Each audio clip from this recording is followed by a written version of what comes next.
It is often described as America's last frontier. There is just 55 miles between the US state of Alaska and Russia. And tomorrow, that narrow divide will be bridged by diplomacy, as Donald Trump meets with Vladimir Putin to discuss the war in Ukraine. Today, in a somewhat uncharacteristic move, the US president appeared to manage expectations ahead of that meeting. This meeting sets up the second meeting. The second meeting is going to be very, very important because that's going to be a meeting where they make a deal. But there is a 25% chance that this meeting will not be a successful meeting. Back in London, the red carpet was rolled out for Volodymyr Zelenskyy, who will play no part in those talks. The Prime Minister offered a warm embrace and a conspicuous show of solidarity.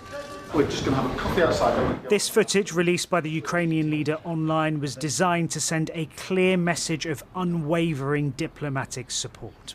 After talking with Keir Starmer, President Zelenskyy posted on the social media platform X.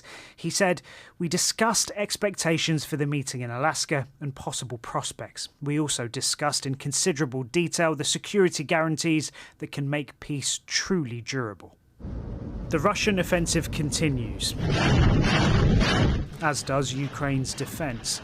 The world leaders believe there is a viable chance of a ceasefire.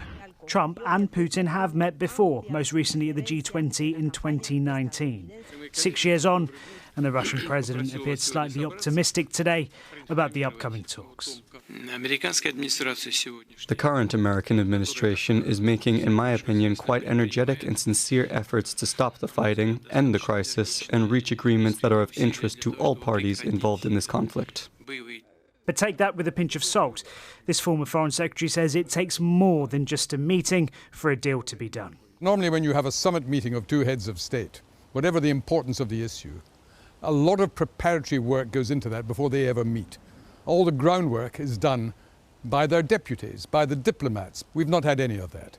There's absolutely no expectation that there's going to be some major breakthrough. Now, we may be wrong. That may turn out to be different. But it's a very unusual kind of summit, to put it mildly. For now, we wait until tomorrow when the two largest nuclear powers on Earth sit down to discuss Europe's future. Shihab Khan, ITV News, Westminster. Our US correspondent Dan Rivers joins us now from Alaska. Dan, impossible really to predict what will happen.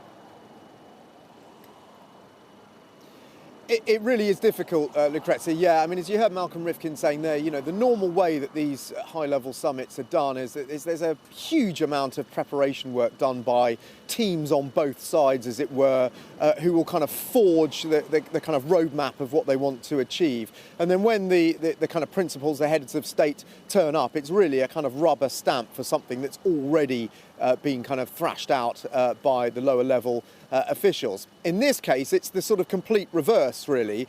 This has been put together in a matter of days. There's been very little of the kind of preparatory prep work.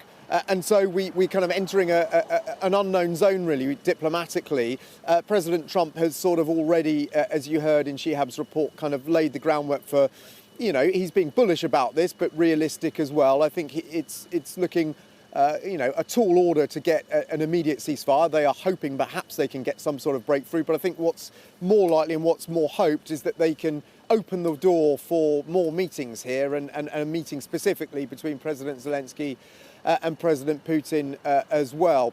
What we do know already is that this is going to go ahead. The advance party of the Russian president's officials are already on their way from Moscow, and they will be landing here ahead of this crucial summit tomorrow, and already this city of Anchorage is beginning to fill up with officials from the White House, from the Secret Service, all getting ready for this key moment of history.